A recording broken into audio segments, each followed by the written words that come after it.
Quite a few significant events took place in 2019. Our president was impeached, everyone started to catch a weird cold, but most importantly, Apple released their Apple Card. This was a revolutionary release because Apple fanboys everywhere, including myself, were excited to see a brand new titanium, no annual fee credit card that earned up to 3% cash back. But fast forward to today, and I think that the Apple Card fell short for me and my standards to become a solid credit card. Rest assured though, as I will be doing a full review of this credit card talking about the good things, the bad things, and the 3 reasons why I'm not using this card today. At the end of the video, I will also be going over who the Apple Card will work really well for and who should get another credit card instead. It's a lot of exciting stuff to go over today, and be sure to slap that like button and subscribe below to help support my channel. To start things off, let's talk about probably the most controversial part of the Apple Card, which is the card itself. In classic Apple fashion, they created another piece of art. It just so happened that this one was made out of titanium. I've handled a few metal credit cards before, like the Amex Platinum, Amex Gold, and Chase Sapphire Preferred, but nothing comes close to the feeling of the Apple Card. It's not as heavy as the other credit cards that I just mentioned,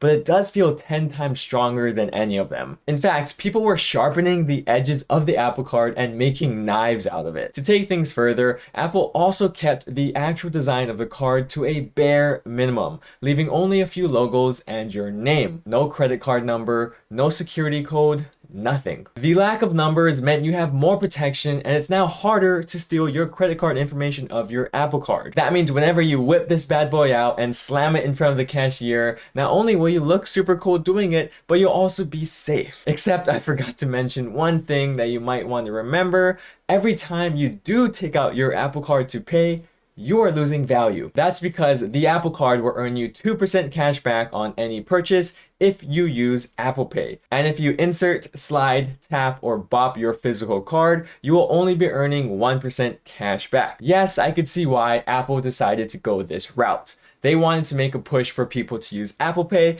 but at the same time, it sucks that they give you such a nice card only to incentivize you not to use it. That's probably why people were making knives out of it, because they had no other use for the actual card itself. That means in order to take full advantage of the 2% cash back that this card gives you, you'll have to add your Apple Card to your Apple Wallet on your Apple device to use Apple Pay. All this really means is that you'll be keeping your Apple Card at home because it makes no sense bringing it with you. Of course, this is just another clever method that Apple is using to keep you in their Apple ecosystem. Let's talk more about the cash back this card gives you, because you could also receive 3% cash back on any Apple purchase. That includes things such as App Store purchases, Apple Music, MacBooks, and so on. You could also receive 3% cash back on purchases at select retailers such as Nike, Uber, T-Mobile, and more. But even though this card does not have any foreign transaction fees, you will not receive 3% cash back on those select retailers at locations outside of the United States. That is all the cashback categories that the Apple Card gives you, which is one of my problems with it.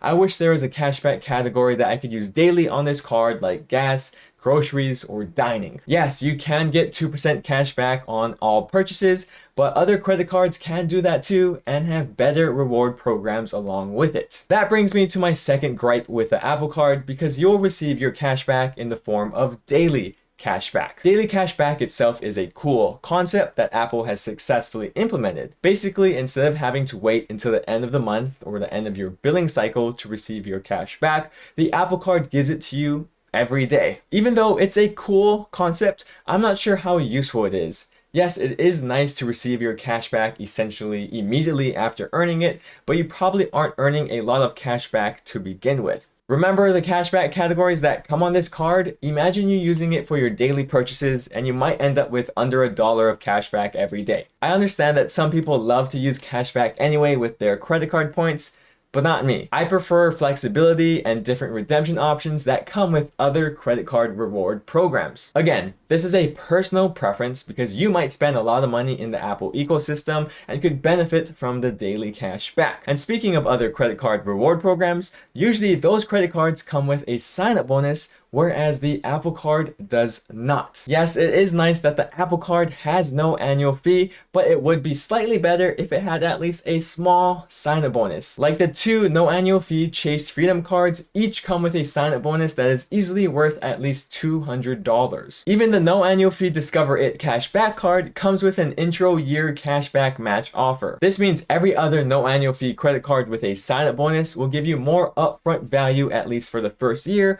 than the Apple Card. At this point, the Apple Card just seems like a boring no annual fee cashback credit card with nothing special going on. But as much as I don't love this credit card, it does have some unique features that people can take advantage of. One of them is a feature called Apple Card Monthly Installments, which allows you to pay for new Apple products over time, interest-free. Normally, I am really against taking out loans for anything besides a car loan, mortgage, etc. But in this case, it does help that you could pay off certain Apple devices over a period of time without having to pay an interest. I'm not recommending you to purchase things that you don't need or can't afford, but at least you have the option. With the Apple Card monthly installments feature, you could buy things such as an iPhone, Mac, iPad, Apple Watch, and even AirPods. You also still have the option to trade in your current device to pay even less per month. And surprisingly, even though you are paying for these products over time, you still get your entire 3% daily cash back all up front. Just be mindful that each Apple product has a different payback period for those monthly installments. For all iPhones and Apple Watches, your loan term will be 24 months. iPad, Mac, and displays will be 12 months. Apple TV, AirPods, and Beats will be 6 months, and accessories are 12 months. The Apple Card also makes it super easy to keep track of your monthly installment progress and how much you have left to pay. You also do have the option to pay in advance in order to pay off your entire loan ahead of time. At the end of the day though, you need to make sure that this feature ends up helping you and not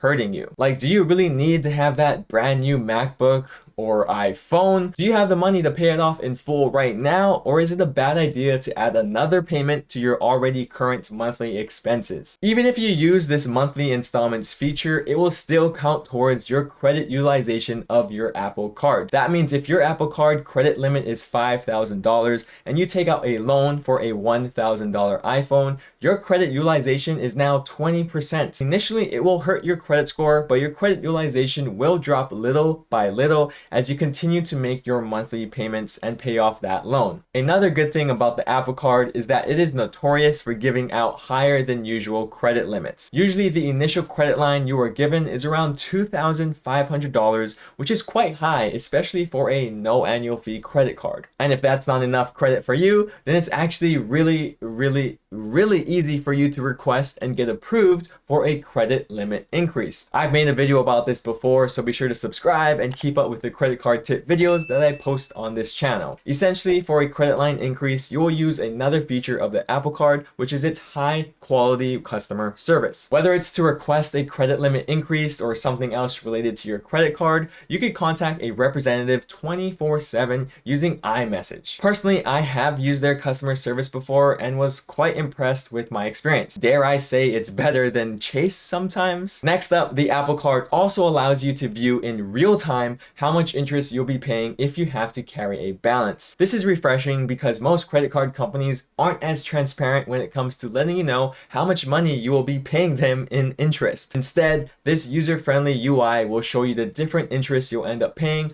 based on any payment amount you choose. Of course, you should be paying your balance off in full and on time every month, but it's still a nice touch by Apple. Another nice small touch built into the Apple Card experience is showing you color-coded categories of your spend throughout the month. You don't have to use a separate website or app to easily keep track of your different expenses and see that maybe you shouldn't be spending so much money on subscription-based entertainment. The Apple Card also has something called Apple Card Family, where you could add another co-owner to your account and also your kids who are 18 years or older. This way, you could be a cute little Apple family and keep track of your family members' spend and help teach them better financial habits. Before I go over who could actually benefit from this credit card, let me talk about the third issue that I have with it. The Apple Card has no extended warranty protection, return protection, or any other protections that you might want on higher ticket purchases. Obviously, this isn't a big deal when it comes to buying groceries, cupcakes, or other daily purchases. But if you're buying camera gear, expensive laptops, phones, and so on, wouldn't it be nice to have some of those protections? That's usually where my Amex Platinum card comes in handy, because even though I'm probably only earning 1x points on those types of purchases, it's still worth it because of those extra coverages. Now that you know everything that the Apple Card has to offer, along with my personal gripes with it, who is this credit card for?